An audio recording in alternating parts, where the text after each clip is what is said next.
Gladys, I wonder if you would tell us today about how you came to go to Iran, you and your husband, Mark.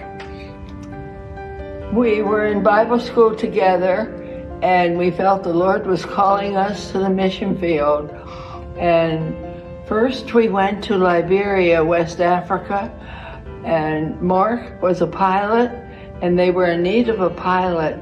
So that door opened and we responded, and we were there for 3 years.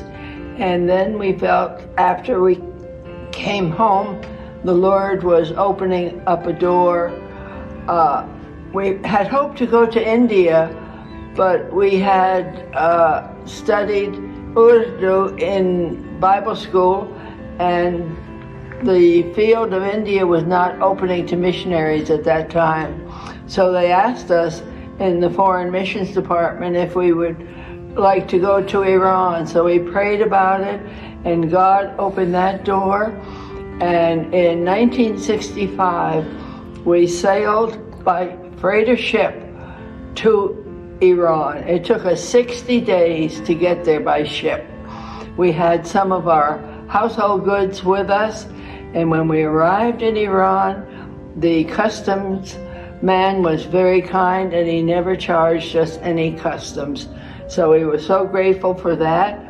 And Mark left me at the port of Khorramshahr while he went up to Tehran to scout out the situation to see if he could find a pastor there. So they rode around in a taxi, and finally the Lord helped them locate Brother David Thomas. And then from that point onward, we helped to do whatever we could with the church. We had a correspondence course that was opened for people interested in learning about the Bible. And also, Mark was able to start a small Bible college with about 6 students.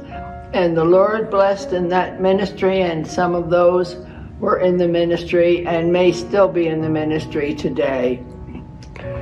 I wonder if you could tell us a little bit about the terrible tragedy that took place while you were living there in Iran. Brother Edwardson had come from Norway to have a little conference with the Iranian pastors, and it was Saturday night, and he just felt that there was going to be a time of persecution, and Brother Hike was translating for him, but was not able to finish. He just felt crushed in his spirit, and he went and sat down and just wept bitterly. And the following day, we, meaning my family and their family, went up toward Gorgan, but we never reached our destination that night. We ran into a tractor trailer, and Mark was driving at that time, and he was blinded by the oncoming vehicle, and it was very difficult for him to see. There were no lights on this parked vehicle in front of us, and we plowed right into the tractor trailer. And it was Karen, Debbie, and Mark died as a result of the accident. But I was admitted to the hospital, and so was Mark. He was not seriously injured. He just had facial lacerations and 3 cracked ribs. And they tried to do their best not to let me see him for some reason. They felt, at that time, I was not lucid. I had a fractured jaw and fractured clavicle and badly dislocated fractured hip. But I was taken well care of in the hospital there. I was in a body cast for 6 weeks, but I don't recall a lot of the time that I was in the hospital. But when I came to, my heart was filled not with bitterness and anger, but I had peace and joy. And the Lord just helped me in such a wonderful way. I'd just like to read from Psalm 27, for in the time of trouble he shall hide me in his pavilion, in the secret place of his tabernacle. He shall hide me. He shall set me high upon a rock.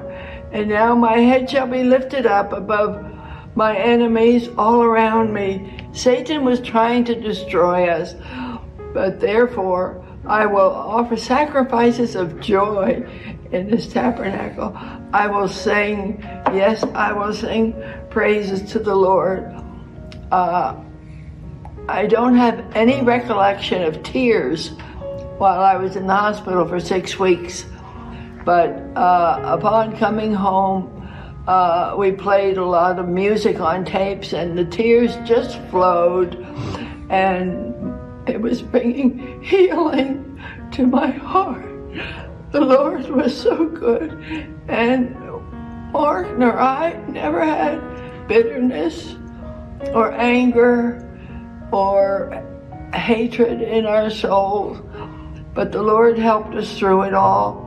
And the time came when we wanted to see the tractor driver, and the Lord made that possible.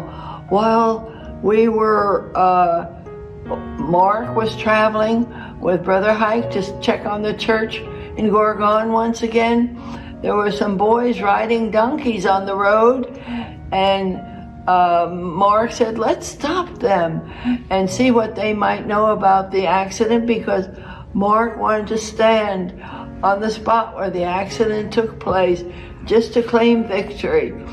And they stopped the boys, and the boys said, I was riding on the trailer the night of the accident. And so we were able to find out the name and location of the tractor driver, and that was our only desire, was to see him and tell him we had no hatred in our heart. And they invited us into their home, and they served us a lovely Iranian meal, and Brother Hike was sharing the gospel with them during that time. And the room kept filling up one after the other. It was like the whole village had come in to hear the gospel, and we believe that we're going to see that village in heaven when the Lord returns. So we were so thankful for that. And the Lord continually helped me as I was recovering at home from my injuries, and till today there hasn't been any problem with this accident. We just give all the glory to the Lord for his goodness and mercy to us.